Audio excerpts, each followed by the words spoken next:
Hello, everybody, and welcome to the Something Something podcast. My name is Eric Kasloff, and with me, as always, is Larry Sands. Party on, Larry. Party on, Eric. Party on. Hello. Hello from the West Coast. Yeah, not just the West Coast and East Coast, Larry. Coming in from the future. That's right. Well, right now it's the present, but this is going to be put out in the future, Larry. In the future. So the people in the future are going to be listening to this, and it'll be like the past. Exactly. Wait. Now, huh? we're joking about this now because, folks, we have been blessed enough to have a lot of guests right now, and we're banking a lot of episodes. So if anything awesome happened and we don't mention it, it's because we recorded this before it happened. If anything bad happened, well, right now we can't talk about it because it happened before we recorded.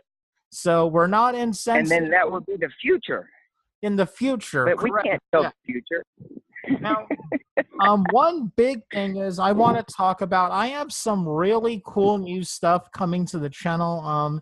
As anyone who listens to this knows, I'm pretty much a horror guy, and I am going to be starting a brand new series, Larry. You know what it's called? What? That One Scary Episode, where I'm going to be going through TV shows that normally didn't have anything to do with horror, but had one episode that was really kind of scary. Very cool. Now, the first episode, which should be up right now, is an episode of Boy Meets World called And Then There Was Sean. It came out right around the time of what I call the Kevin Williamson era of slasher movies. Scream, I Know What You Did Last Summer, and then the cash-in movies like Urban Legend and so on. And Then There Was Sean is a really crazy episode of Boy Meets World. Jennifer Love Hewitt is in the episode, and it is absolutely amazing. As far as a Boy Meets World episode could go. Hey, Boy Meets World was great. So, yes, this will be fun. Sounds very fun. Can't wait to actually see it. Yeah, there's going to be an episode of Dawson's Creek up there, a show which I loved so much in my teenage years. It pretty much directed the way I dressed. Very cool. And okay, like what? Well, just that whole Dawson's Creek dressing. In fact, I still have a sweater till this day, over 20 years, that I still wear. Oh, wow. That's very cool. I don't know if that's nice. Sad or awesome that I'm still wearing something from 20 years ago. But, Eric, it's considered vintage. Exactly. So it's good. Exactly. It's a good thing. It's a good thing. And hey, by the time this is up, your movie should be done.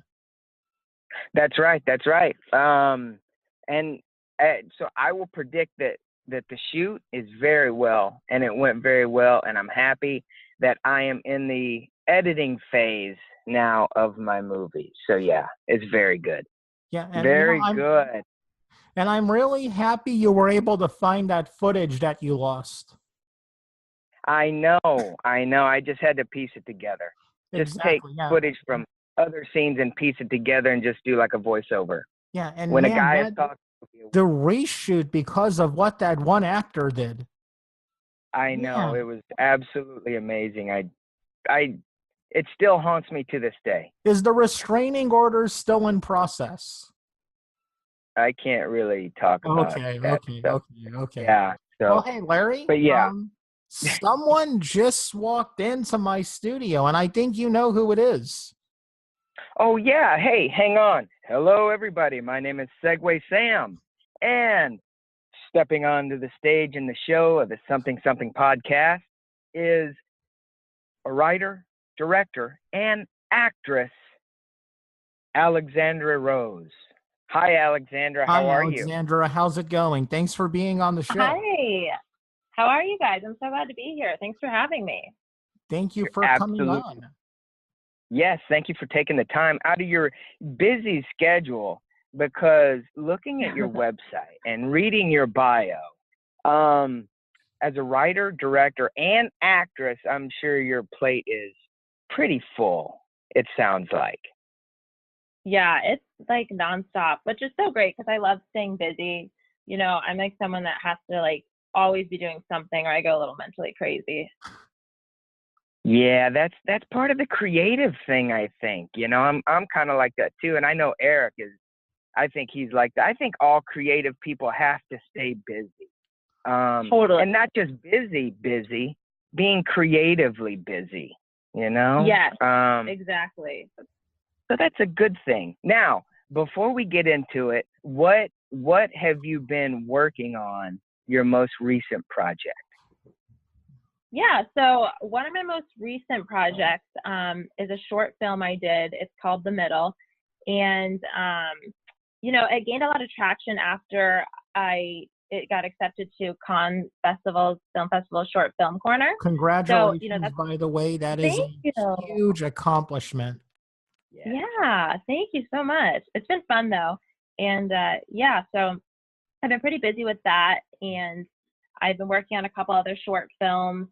And I'm set here to shoot my first feature at the end of July, early August. Ooh, Very cool. congratulations on that. Yeah. And since that is such hard work, I will be very happy to tell you about some relaxation techniques you can use and a good medicine to help get rid of ulcers. Yes, seriously, please, I need it. So, with all this work that you have going on and all the good things creatively that is happening, because our show really is all about the creativity and what you're doing now, but everybody is always interested, or at least I am, in the behind the scenes part and how your creative bug really got started. So now that we know you have all these great things happening, let's go back to the beginning of how did you get bitten by the creative bug, and what came first, actress, director, or writer? Yeah, so I've always been a writer since I was a kid. It kind of started when my aunt, she's also a writer, she bought me this journal and she told me to write her a story in it. And like ever since then, I've always been writing and creating, and it's more like kind of an outlet for me, I think, as a kid. But even like when I was in elementary school, a kid asked the teacher, "Who are Santa Claus's parents?" And the teacher was like, "I don't know. Why didn't you have Alexandria write you the story about it?" That is Like I've always just awesome. been, yeah. So I've always been a writer. That definitely came first, and that's definitely my most important craft to me because like it's something I feel like I need to do to like function on a daily basis. But then as I got older, a family friend of mine, she was a screenwriter. She lives in LA, and she let my sisters and I read this screenplay that she wrote because it was kind of, our age group. And so she wanted our opinions on it. So we read it and I was like, oh my God, like, I love this. Like, this is something I want to try. And, at the time I was 17, I was kind of going through my first real heartbreak, So I kind of was channeling that heartbreak and, the story of a first love into a screenplay. And, that's how I got into writing films. But, the directing and the acting kind of came later on. Like, I'd taken acting classes before, but it wasn't until I did this short film. It's called Contentment. It's actually on Amazon Prime now, but Link in it the was a short. description. What? Oh yeah. So I was set to act in it and I wrote it. It was based off a poem I wrote, but last minute, the director that was going to help me out, he had to back out last minute. So I was like, shit, like I'm gonna have to do this on my own. So I kind of fell into directing by accident, but I totally fell in love with it. I love doing the behind the scenes stuff, the writing, the directing, the producing. But I also love acting, but writing's definitely my main focus.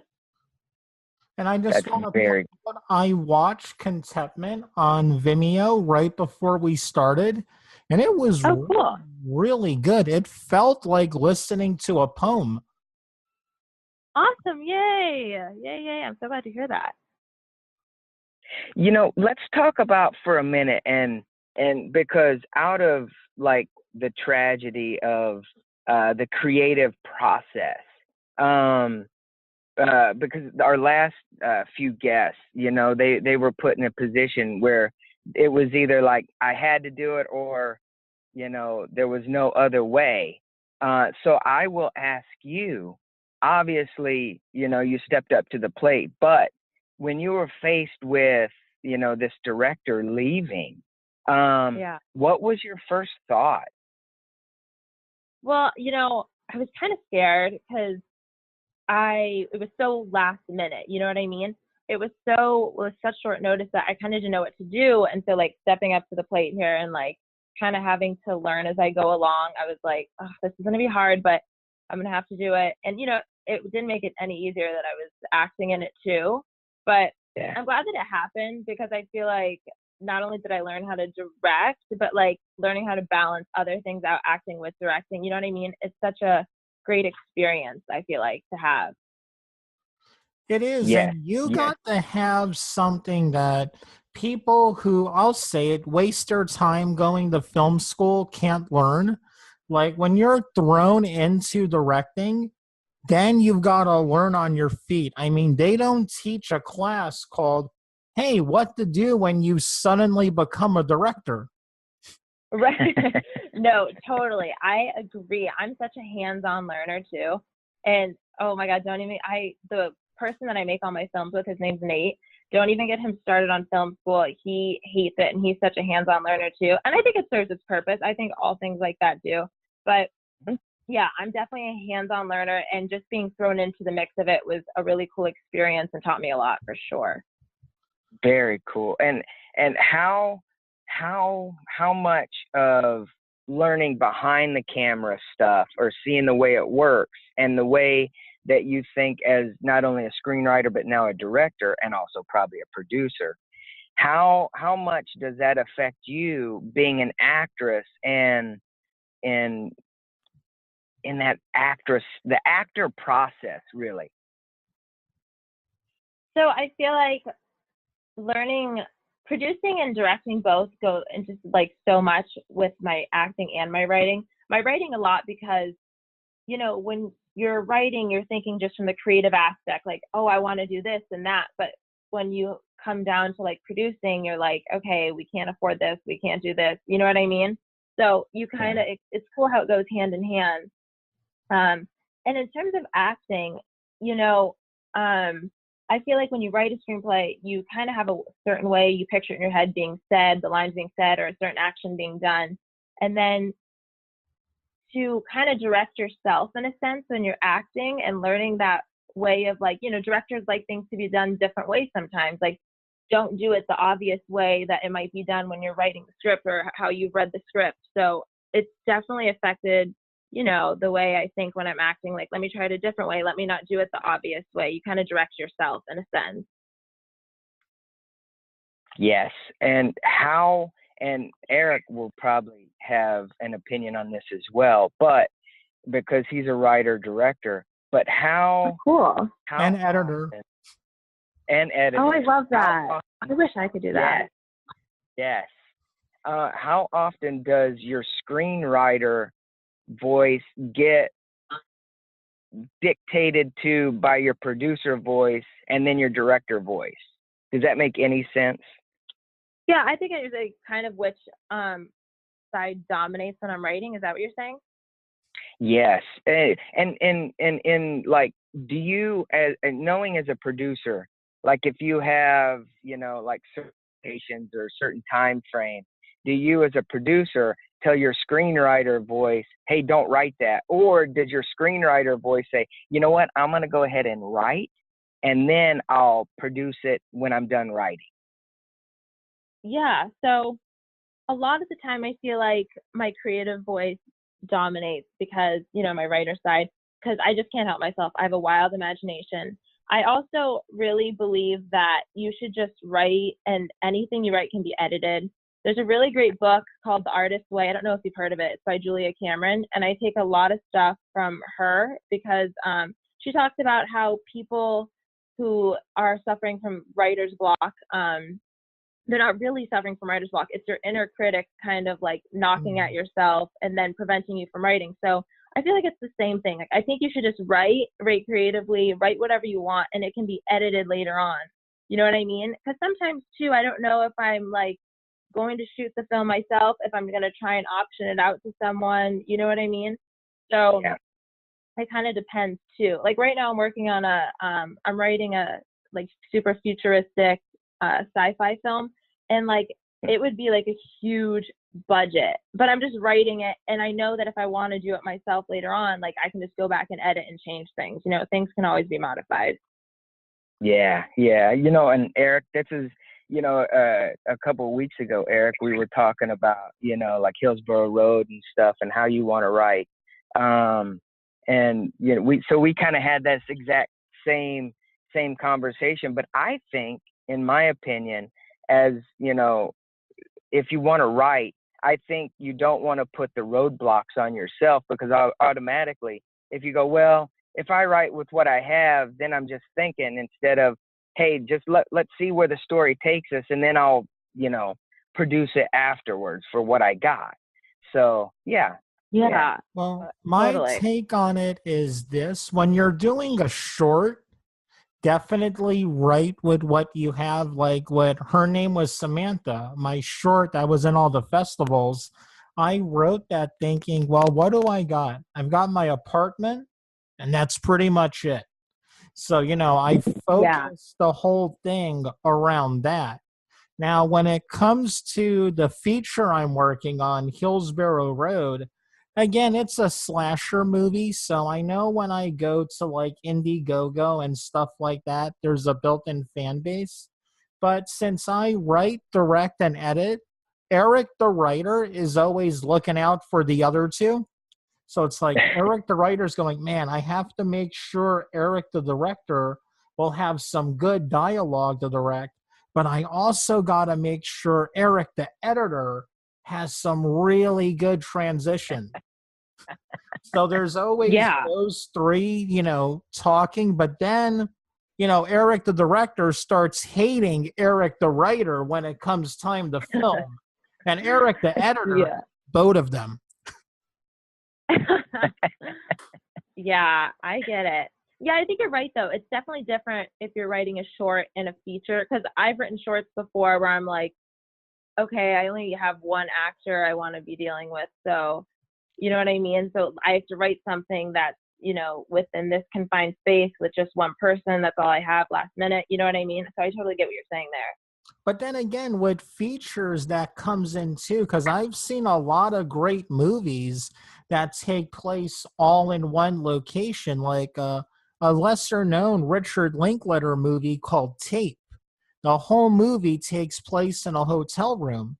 And then things like the first Paranormal Activity and so on and so forth. So I do think a lot of the time you got to take stock in what you have, because anybody could make a movie. It's finishing it. That's what matters.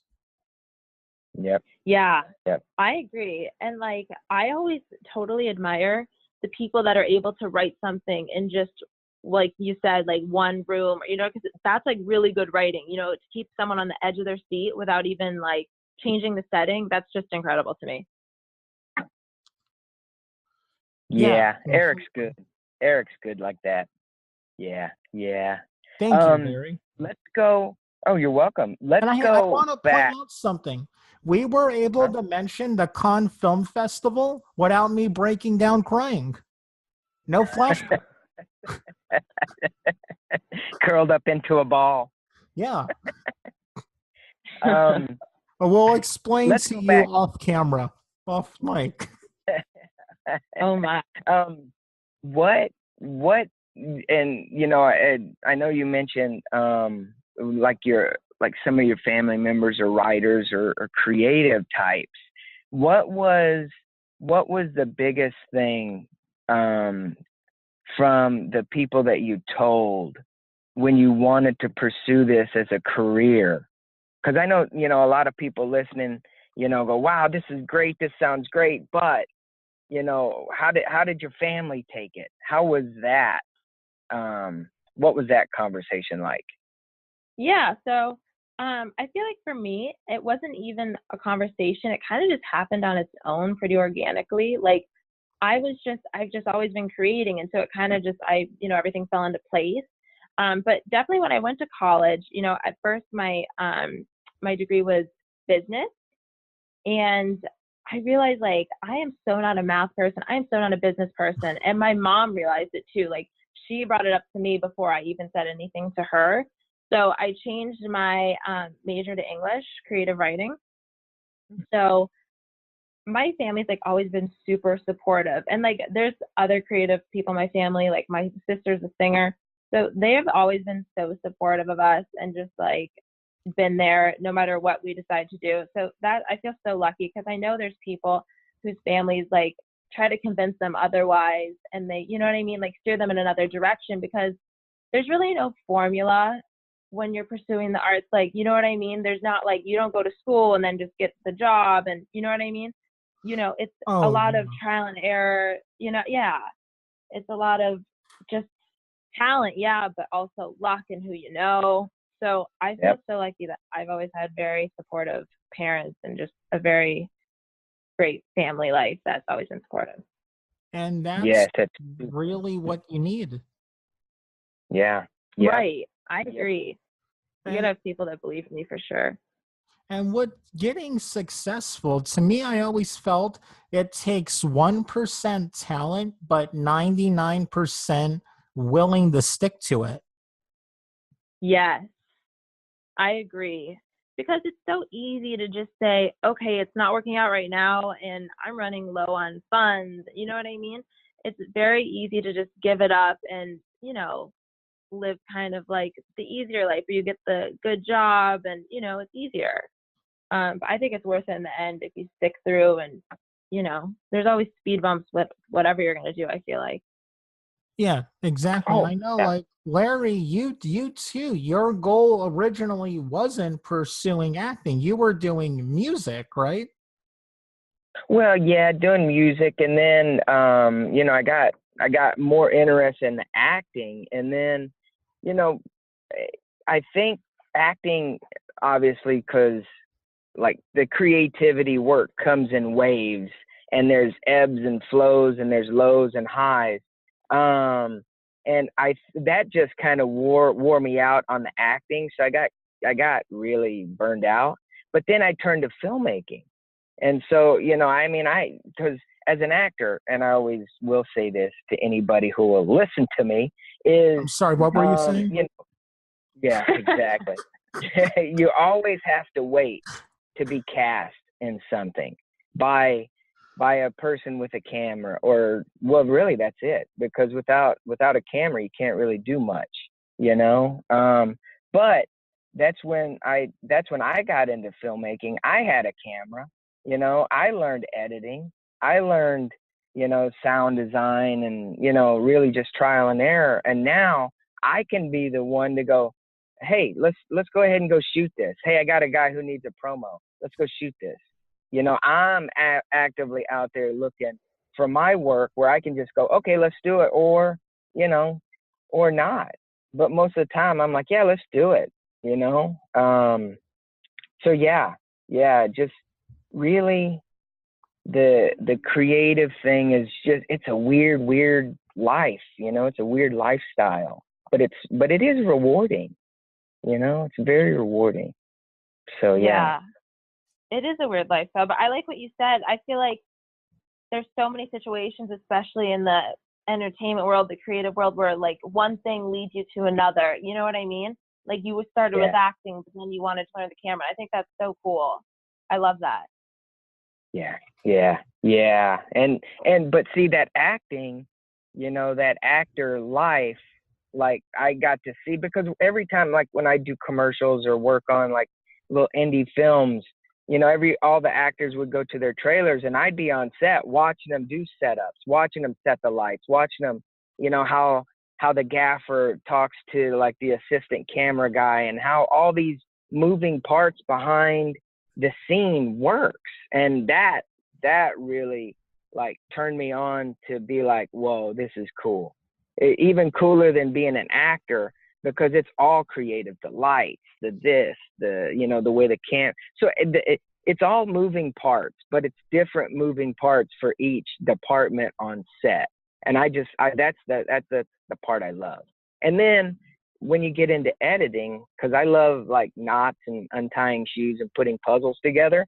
So, and that's pretty much what editing is. It's, Even though picking out you all, use Final Cut. even though, and Eric, we've talked about this. We've talked You about need to get off the training wheels, dude. Use a grown-up editing software. Excuse me, I have to go look for a corner now and ball up. That is so funny. Yeah, but it is true. Everybody should move to Premiere at one point in their life, and I'm just not ready to take that transition yet. I remember Final Cut used to be like the thing, right? But then Final Cut X came out and completely destroyed everything. And Premiere Premiere, you get everything for one price. You pay $30 a month, and you're getting Adobe, you're getting Audition, After Effects, Premiere, so on and so forth. And again, Final Cut is part of Apple, and Apple sucks. Oh no, sir. No. Oh, and by the way, I should say this segment of the show is brought to you by the Adobe Creative Cloud. Get it? You know what, Larry? I would love for Adobe to sponsor the show, but I guarantee you the second they watch the promo video for Hillsborough Road, I'm probably going to be banned from using their products. Don't even get me started on that. Alexandra, Eric and I have a long history of we've known each other for what, 20 years, Eric? How old is Megan? No, man, she's 19. So yeah, so 20. About 20 something years. Yeah. So like, wow. we shot, what was this? It's a big, long, drawn out story. Maybe we'll have you back on and talk about our production woes and post-production woes. Yes. Good idea. But I digress. So yes, I love Final Cut. I mean, but it's hard to switch over, So what about you? Well, do you edit? You guys are, well, I wish I knew how to edit, but like as far as my editing skills stretch is like iMovie from 100 years ago. Like I don't know how to work anything. So you guys are okay. Well, I should say that iMovie, like the version before the 10, way back when, that's how I first learned to edit, really, because Final Cut. Hey, Larry, can you talk a little closer to your phone? Yeah, absolutely. But Final Cut really is part of, like, I think, iMovie. Once you start doing like iMovie, and then I moved over to Final Cut, then it was so much easier and I understood it so much better. So, well, maybe go to Final Cut 7 and then move to Premiere once you get the hang of it. But and I say jump into Premiere. You can find tutorials all over YouTube on how to do it. And once you become a writer, director, editor, you're unstoppable, and you don't need anyone else to tell your story. True. Yeah. I know that would be a dream come true. I also would love to learn more about cameras. Like I'm so terrible with anything technical. Like I'm really good with creative, like writing and directing stuff, but anything technically creative, very difficult for me. Well, next time you get together, and actually you're gearing up, and I don't know what you guys are shooting on, but you should hang out right around where your camera guy is and go, hey, what does that do? What does that do? And have him Yes. get through it because really that's, and so it's because you're a hands-on person. I am too. I'd rather, watch somebody do it and show me kind of what they're doing, the process. So yeah. It only makes you like a more rich, creative director. I think so too. Yeah. Just to have knowledge of everything. And I picked up little things here and there, but like, I would love to just like completely know how to like, you know what I mean? Like comprehend everything about it would be really cool. And I feel like beneficial too. Oh yeah. Super, super, super. So let's go back. Now so your first book was based on a heartbreak. Is that right? My first screenplay. Oh, your first screenplay. Yeah. Okay. So yeah, I was gonna say the chocolate milk book. I wonder how that would fit into heartbreak. Yeah, no, chocolate milk's more of like it's a children's picture book, and it has to do with anti-bullying. Yeah, that's what I really wanted to get into right now because I'm looking at it right now on Amazon. And this is the second podcast in a row I'm saying this. It looks like something I would have seen on Reading Rainbow when I was a kid. Oh my God, remember that show? I loved that.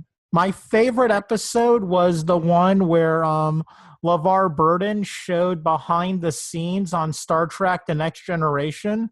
My mind was blowing in that episode. Yeah, that was a great show. I would still watch that probably at my age. It's on Netflix. Is it really? Yeah. Wow, I got to check it out.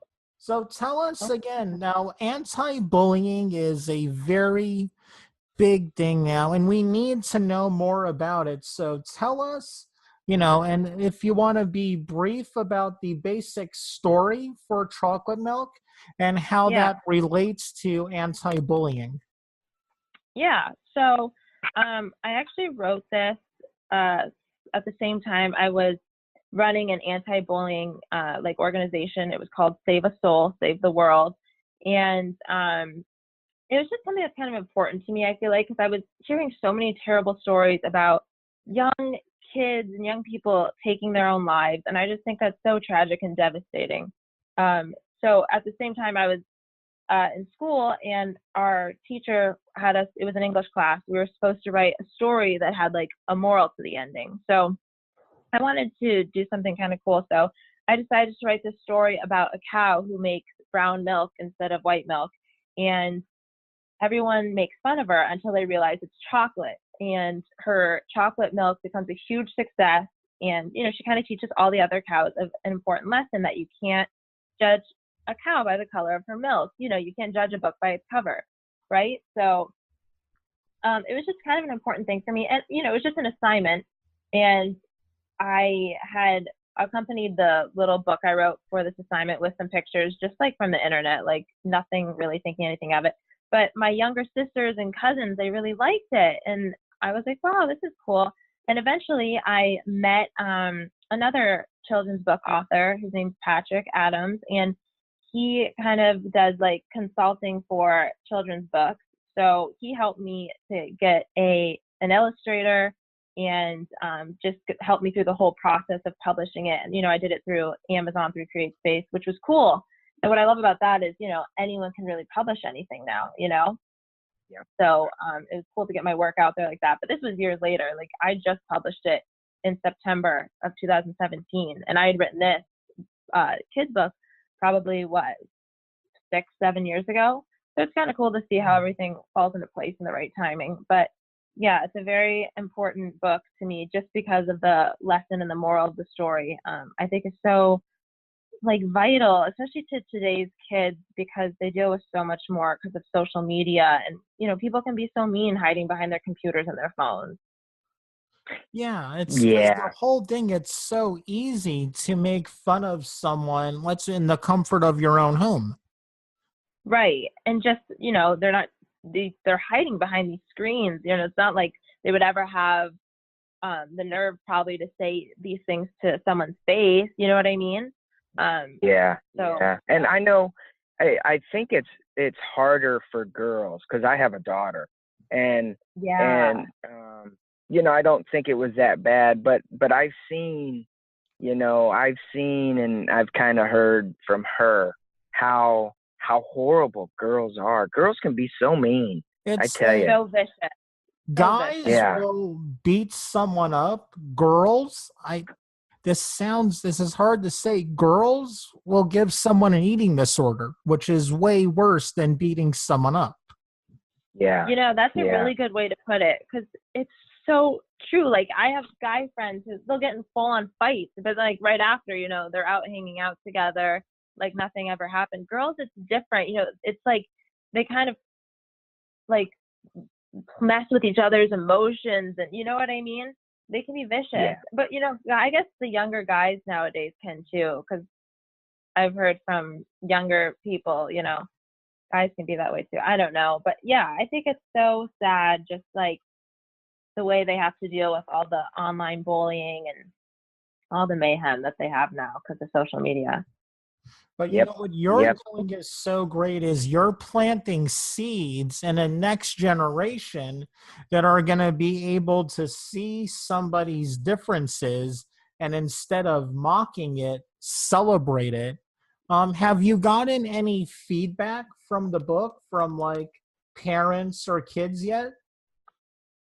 Yeah, so I've had a couple readings and signings, and people really love it. I think they really relate to it because we all have things that make us different or make us, you know what I mean. But they're truly like blessings and things that we should be using to our advantage. So I think people really relate to it, and I think parents love it for their kids because you don't want your kids to feel like there's something separating them from someone else, and you don't want them bullying people for their differences. So I think people really enjoy it, and like you said, yeah, I do want to totally plant seeds into that next generation because I feel like the younger you are when you hear these stories, and that's kind of the cool thing about literature and film, is that it plants seeds in people, right? And people are able to connect and relate to it.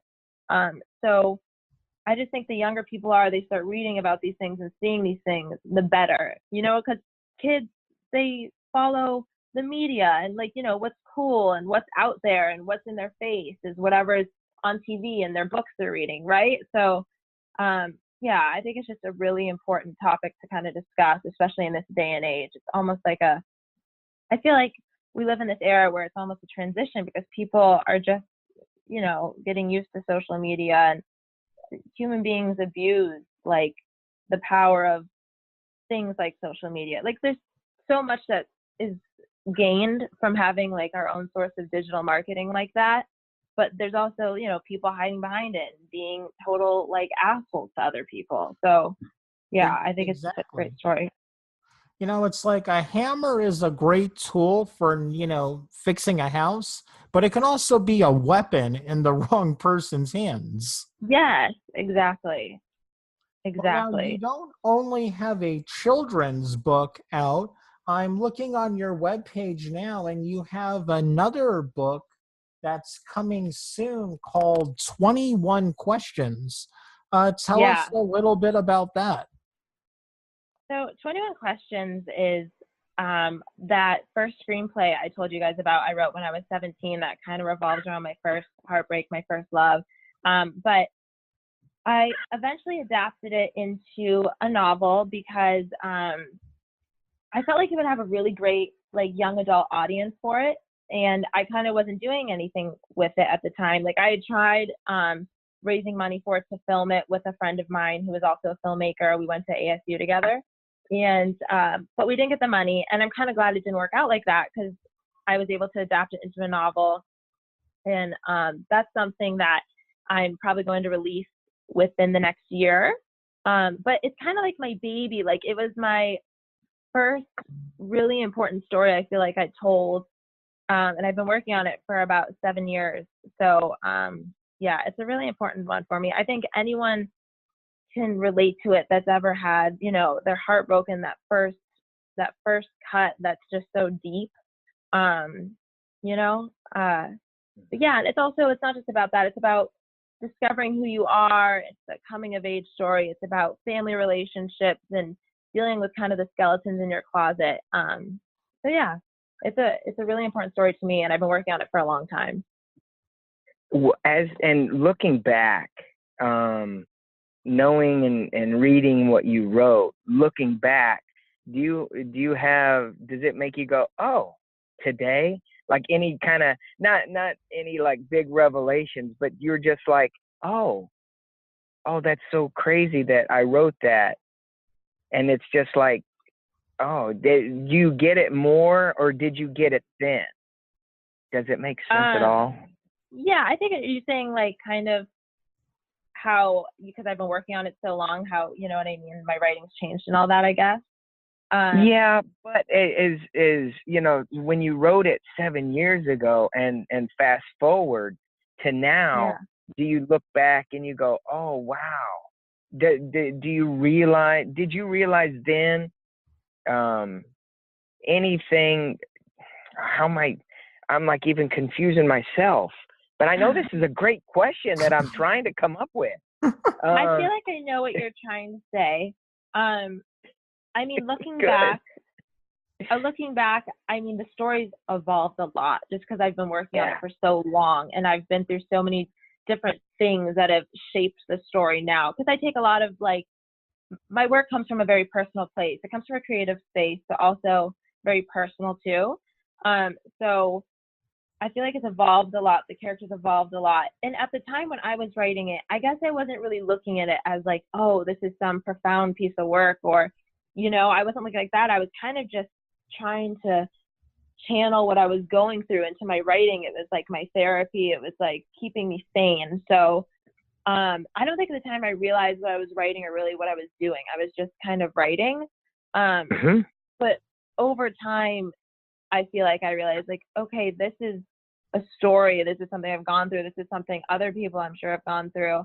And I think these characters have such a big story to be told that people will really enjoy and connect with. Because I think no matter what experiences people go through, I think human beings aren't that different from each other. You know what I mean? Like, we all go through similar things or things that are very parallel to each other. We all have very similar thoughts, I think. And so writing this made me feel like other people will connect and relate to this, whether they've gone through a situation like this or something like it. They will be able to connect and relate to it. Absolutely. And you know, when I teach acting, because I teach acting every once in a while. Oh wow! Everybody's cool. like, everybody's like, well, how do I play the different pain? I said, wow, you have different pain for it's just how deep because you have, as an actor, you have to come from a standpoint of there's two emotions, real emotions. It's love or hate, right? Yeah. You cannot like something, but if you play well, I kind of don't like it, then it's going to come off as like, whatever, right? But if you make strong choices, either you love it or you hate it, and then you build on that, because that's really what acting is, you know? I mean, so as an actor, I hate broccoli with a passion, right? And so if I was just like, I don't like broccoli, you're like, do you kind of like it? Go, no, man, I hate it. Go, wow, you don't seem like it. Oh, okay. I know that's weird, like analogy, but you know, everybody loves the same. Everybody, I hate to use the word hate, but you know, it's all the same. Everybody's built the same.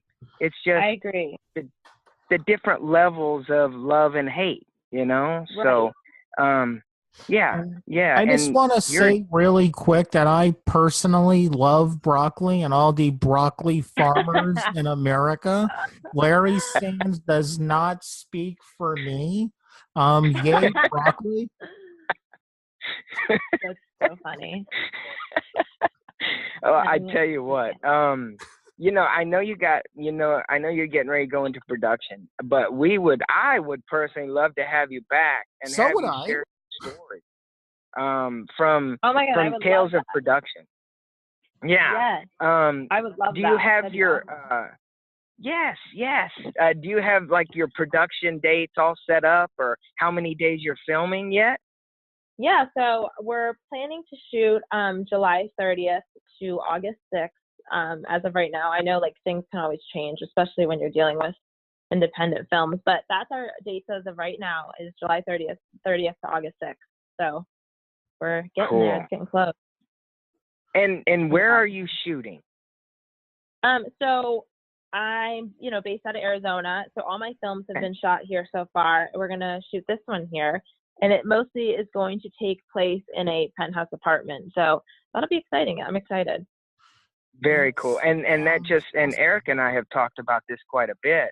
You know, filmmaking is, you can do it anywhere, anywhere. Right. Yes. It With took any me budget too. leaving Los Angeles to start making it. I know, right? I know. But Yeah. it just, I know there's people listening to this, somewhere other than LA thinking, I can't do it here. I can't. Yes, you can. All you got to do is pick up a computer, or not a computer, pick up a camera, and then Yes. just look for editing software. And sound You know, recording stuff. yeah, and sound recording, because, and just do it. Grab some friends, but they don't know how to act. That's okay. Yeah. You make them Totally. act. You create. We all have this opportunity to be able to take something and create it. Totally. And I know it sounds, well, yeah, it sounds easier than it may seem, but I mean, when it comes down to it, you just need a camera.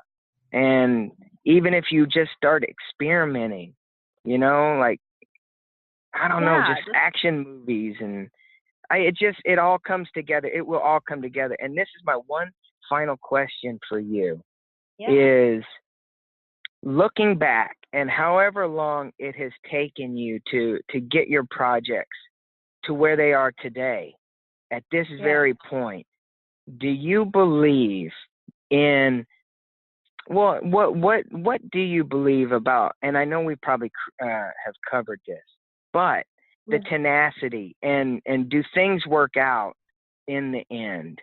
What are your thoughts about that? I feel like everything works out in the end as it's supposed to in the right timing. And I feel like you don't even have to say you're not the greatest filmmaker in the world, you're not the greatest actress. It doesn't really matter because if you have the passion behind it, I feel like that's all that matters. And as long as you're creating for yourself, um, I feel like everything's going to work out because everyone's going to have an opinion, on everything you do. So you should just work for yourself, create for yourself, and that's when things begin to fall into place. And you never know what's going to happen. Like when I was making my first film, Contentment, I didn't realize like how successful it was going to be in the film festival circuit. So it like opened doors and it gave me credibility for my next film. People wanted to work with me. So I think everything does work out in the end if you're persistent and you're passionate about what you're doing. Very well said. That Very is well. a perfect way to end this week's episode. Alexandria, it was an absolute blast to have you on the show this week. And as we said, the door is always open for you to come back on and talk about upcoming projects, what you've just finished, or anything we didn't get to talk about in our brief time here together. Larry, you want to say anything in closing and make it fast, please, because I think we're running out of time. Oh, I just want to say thank you for sharing your creativity and yourself. And I definitely want to have you back talking about our production mishaps, our woes, and our wins too. So thank you very much. Looking forward to it. You guys, thank you so much. It was so fun. I love talking with you guys. All right, and everybody have a happy and safe weekend, or, yeah, we don't know when this is going to be up in the future, and we're not sure what's going to happen, but have an awesome time.